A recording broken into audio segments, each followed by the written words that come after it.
नमस्कार, welcome back. स्वागत है आपका एक बार और मेरे इस चैनल पे, जिसमें एक नए विषय के साथ मैं आपके सामने उपस्थित आया हूं। और एक बार और मैं आपसे कहना चाहूँगा, अगर जो इस चैनल पे आप फर्स्ट टाइम आई हैं तो इसको सब्सक्राइब कर लें, साथ ही बेल आइकन प्रेस कर दें और साथ ही अपने निकटतम संबंधियों को ये शेयर कर दें, जिससे ये जानकारी उन लोगों तक भी पहुँचती रहे। आज का वीडियो शुरू करने से पहले एक चीज़ मैं गंभीरता से विचार कर रहा था, उस पर ये कहना चाह रहा था कि हमारे हिंदू समाज में ये जो विवाह है, ये कोई एग्रीमेंट नहीं है, समझौता नहीं है, इकरारनामा नहीं है, ये एक संस्कार है। और जो संस्कार है ये समाज के द्वारा ही ये बनाया गया है और ये समाज के द्वारा ही ये प्रचलित किया जाता रहता है। विवाह का जो संस्कार है, इसको फॉलो करने के लिए, इसको बनाने के लिए, इसके जो हिंदू धर्म में है वो उसके कुछ कंडीशन बताए गए, कुछ शर्तें बताई गई हैं। उन शर्तों के अनुसार ही चलने जाए तभी वो संस्कार पूर्ण होता है, अदरवाइज संस्कार अधूरा रह जाता है। और अधूरा रह जाता है या उसका फुलफिलमेंट नहीं हो पाता है। ये एक किसी उद्देश्य की पूर्ति के लिए बनाया गया है। अगर इसमें फेल हुआ गया तो इसका पनिशमेंट भी निर्धारित किया गया है। और उसी पे आज एक चर्चा करने के लिए एक नए विषय पे मैं आपके सामने उपस्थित आया हूँ कि एक लोगों ने मुझसे प्रश्न किया कमेंट सेक्शन में जाके कि क्या अगर जो कोई इस विवाह के दौरान, अगर जो कोई इसके घर वाले या कोई गार्जियन या माता पिता अपने किसी बच्चे को, यानी कि उस महिला का जो पति है, उसको या किसी माध्यम से उसको प्रेशराइज करते हैं, उस पर दबाव बनाते हैं कि वो उसकी अपनी पत्नी को छोड़ दे या उसके साथ अब ना रहे, वो उन लोगों के बीच में अपनी जगह ना बना पाई हो या कुछ और कारण रहा हो, लेकिन अंततः मैं यही कहना चाहूँगा कि कारण ऐसे उपस्थित होकर आए हैं कि जिनके सामने ये प्रतीत होता है कि लोग उनको ये हस्बैंड पे दबाव बनाते हैं या कोई पड़ोसी आके आपके जो मैरिटल जो रिलेशंस हैं उन पे वो दबाव बनाते हैं कि उसको छोड़ दिया जाए या उसको कुछ अलग कर दिया जाए कि जिससे वो घर में वो ना रह पाए। तो इन्हीं सारी चीज़ों को लेकर ही एक नया चर्चा का विषय बना हुआ है कि आखिर इसका छुटकारा कैसे पाया जाए, इसका लीगल रेमेडी इंडियन लॉ में कहीं कुछ उपस्थित है या नहीं है। ऐसी समस्याओं से निपटने के लिए हमारे कानून में, विधि में समुचित व्यवस्था है कि जिसमें इसमें कई तरीके से प्रोविज़न है, जिसमें आप कंप्लेंट फाइल करके जो संबंधित न्यायालय है उससे आप अपना अनुतोष प्राप्त कर सकते हैं। तो अगर जो ऐसे मामले अगर जो आपके सामने उभर के आते हैं या ऐसे दिखाई देते हैं तो क्या करना चाहिए। तो ये सब ऐसे मामले जो आते हैं ये कई बार और विभिन्न जो उच्च न्यायालय हैं और उच्चतम न्यायालय हैं उनमें भी ये चीज़ सब बताई जा चुकी हैं कि इस तरीके के जो ये प्रिविलेज हैं या जो इस तरीके की एक्टिविटी हैं ये एक घरेलू हिंसा के अंतर्गत आती हैं, जिसमें ज़रूरी नहीं है कि किसी को शारीरिक रूप से पीड़ा ही पहुंचाई है, उसको चोट लगी है, उसके साथ मारपीट की जाए तभी वो उसके साथ ही घरेलू हिंसा के अपराध जो हैं वो कारित हो सकते हैं। घरेलू हिंसा अपराध कारित करने के लिए मानसिक कष्ट या मानसिक परेशानी, मानसिक दबाव बनाना, ये भी घरेलू हिंसा के अंतर्गत श्रेणी में आता है। तो अगर उस महिला की अगर उसकी जानकारी में आता है या लोग उसको बताते हैं कि ऐसा कहीं हो रहा है या आपके साथ ऐसा घटित होने के लिए और भी लोग इसमें प्रचलित कर रहे हैं या और भी लोग इसमें दबाव बनाना चाह रहे हैं, तो मैं इसका एक तरीका बताना चाहूँगा कि इसके इस तरीके भी मानसिक कष्ट के लिए, मानसिक दबाव कराने के लिए, मानसिक प्रताड़ना जो ये होती है ये भी घरेलू हिंसा घटना के अंतर्गत आती है। और इससे भी निपटने के लिए आपको घरेलू हिंसा अधिनियम 2005 के अंतर्गत आपको मुकदमा फाइल करना चाहिए। और मुकदमा फाइल करने के लिए सबसे पहले आपके जो ये मानसिक कष्ट हैं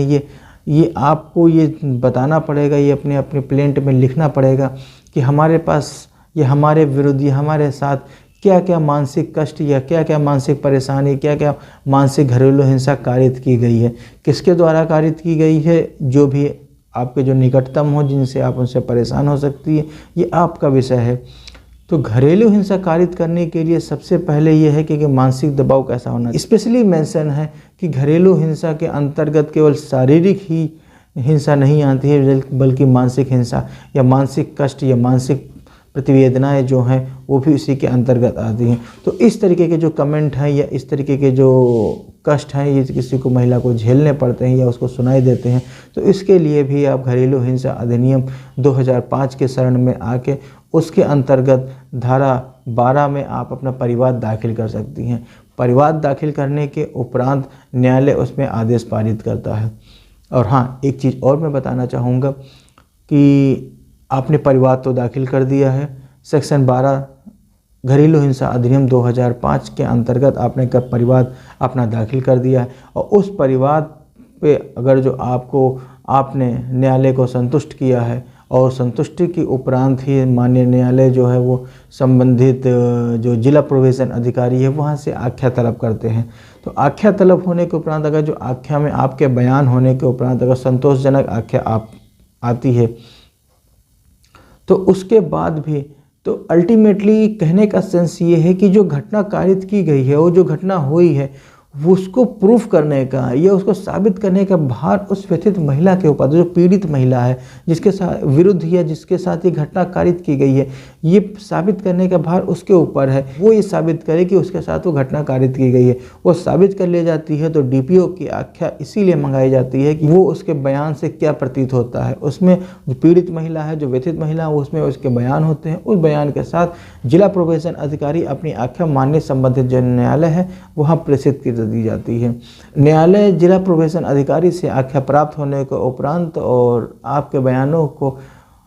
अवलोकन करने के उपरांत जो मानसिक जो वेदना या जो कष्ट आपने झेले हैं उसको क्षतिपूर्ति के लिए और साथ में गुजारे भत्ते के लिए विपक्षी गण जो जिनको भी आपने बनाए होंगे उनके विरुद्ध वो आदेश पारित कर सकती है। और अंत में मेरा यही विचार है, मैं यही कहना चाहूँगा कि कहीं भी कोई भी महिला या कोई भी जो घर के या जो मैरिटल रिलेशन में जो या मैरिटल हाउस में जो लोग रह रहे हैं उन पे ये कहीं ना कहीं से दबाव नहीं आना चाहिए कि कोई थर्ड पर्सन आके या कोई बाहरी व्यक्ति आके ऐसा सुझाव दे कि उस महिला के या उस अपनी बहू को या अपनी पत्नी को छोड़ दे, क्योंकि ऐसा करना उचित नहीं है। अगर जो कोई बाहर वाले ही या कोई थर्ड पर्सन आके अगर जो आपको कंट्रोल करे, आपको मोटिवेट करे, इट मीन्स आप किसी के प्रेशर में हैं, यानी कि आपका घर जो आपकी कंट्रोलिंग अथॉरिटी वो आपके बस में नहीं रही, वो किसी तीसरे के पास चली गई है। तो अल्टीमेटली जब घर की कंट्रोलिंग अथॉरिटी अगर जो घर में ना रह जाके किसी बाहर के पास चली जाती है तो कंट्रोलिंग जो घर की जो अथॉरिटी वो बाहर के पास हो जाती है और वो आपका घर जैसे चाहे जिस प्रकार भी चाहे वो उस तरीके से उसको कंट्रोल कर सकते हैं, मतलब नियंत्रण कर सकते हैं। तो अंततः मैं यही कहना चाहूँगा कि इस तरीके के विचार से अगर जो इस तरीके के कमेंट आते हैं तो सबसे पहले इस तरीके के कमेंट को, इस तरीके के जो विचार हैं उनको नज़रअंदाज कर देना चाहिए, क्योंकि जो थर्ड पर्सन है और जो अलग लोग हैं उनका ये प्रयास रहेगा ही कि अंततः कि आपकी जो भी समस्याएं हैं वो थोड़ी बहुत या घटे या बढ़े, अगर जो शुभचिंतक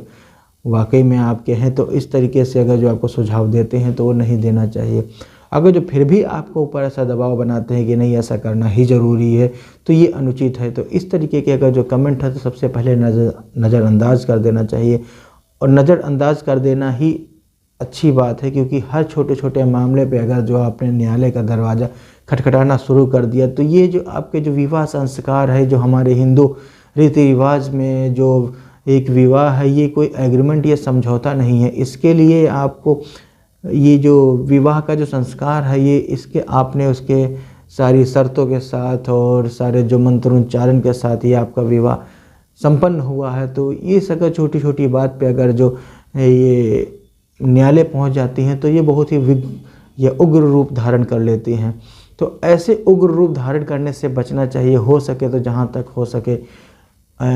आपसी जो निकटतम संबंधी हैं या जो निकटतम लोग हैं उनसे बैठ के सलाह मशवरा करना चाहिए, और अंततः इस तरीके के विचारों को नज़रअंदाज करके अपने जो विवाह संस्कार के जो विवाह जिस उद्देश्य के लिए विवाह संस्कार अपनाया गया है या जो उसको संपन्न कराया गया है उसकी उद्देश्य के प्रतिपूर्ति के लिए आपको आगे बढ़ना चाहिए, न कि इसकी निरर्थक और अनावश्यक जो तथ्य हैं इन पे आपको अवलोकन या उन पर ध्यान केंद्रित करना चाहिए। और जैसा कि मैंने पहले ही बताया था कि ऐसा एक कमेंट हमारे पास आया और काफ़ी जोर देके उन्होंने मुझे स्पेशली बताया कि क्या ऐसी स्थिति में क्या कोई हमारा जो भारतीय जो न्याय व्यवस्था है, न्याय व्यवस्था में क्या ऐसा कोई रेमेडी या उपचार उपलब्ध है कि नहीं है। तो मैंने सोचा कि इसके वीडियो के माध्यम से और इस तरीके के जो सवाल जो और लोगों के मन में भी उत्पन्न हो रहे होंगे तो सभी को एक साथ उनको जानकारी मिल सके कि ऐसा क्यों किया जा सकता है? तो सबसे पहले ये भी किया जा सकता है कि जो माँ या जो माता पिता जो ये निकटतम संबंधी जो ऐसा दबाव बना रहे हैं, तो सबसे पहले उन्हीं से वहीं संतुष्ट हो जाना चाहिए या उनसे पूछ लेना चाहिए कि ऐसा क्यों हो रहा है और ऐसा क्यों करना चाहिए, आखिर कारण क्या है। तो उस जो मेन जो कारण है, जो मेन जो उसका जो ऐसा होने का जो उद्देश्य है, उसको पता लगाना चाहिए और आगे निकटतम संबंधियों के बीच में इसका उपचार ढूंढने का प्रयास करना चाहिए। क्योंकि कोर्ट या न्यायालय वो व्यवस्था है या वो इंस्टीट्यूशन, वो संस्था है जिसमें जब आपकी बात या जब आपका उपचार कहीं से नहीं मिलता है, ultimately final and last step, जहाँ पे किसी के पास कोई उद्देश्य नहीं रहता है, कोई अवसर नहीं बचता है कि क्या किया जाए, तो अंतिम पायदान पे न्यायालय के शरण में व्यक्ति आता है कि हमको अब न्याय मिलना चाहिए। तो उम्मीद करता हूँ इस सारी बातों को जिनका आपके उनका अब सारा उत्तर, ये सारे जवाब मिल गए होंगे। और आज का वीडियो इतना ही, और मिलते हैं किसी एक नए वीडियो में एक नए विषय के साथ, जिसमें एक प्रैक्टिकली जो नॉलेज, जो एक प्रैक्टिकली जो समस्याएं आती हैं, क्योंकि प्रैक्टिशनर एडवोकेट होने के नाते ये सारी समस्याएं मैंने प्रैक्टिकल लाइफ में भी कोर्ट में आते हुए मैंने देखा है, मैंने सुना है। तो उनका अवलोकन करने के बाद अपने अनुभव के अनुसार मैं ये कहना चाहूँगा कि जो मैंने तथ्य बताए हैं उन पे ये नज़र रखना चाहिए और इसमें ध्यान रखना चाहिए कि कैसे इसको दूर किया जा सके। आज के लिए वीडियो इतना ही, और मिलते हैं किसी एक और नई वीडियो में नए विषय के साथ। और वीडियो को अंत तक देखने के लिए प्रेम पूर्वक धन्यवाद।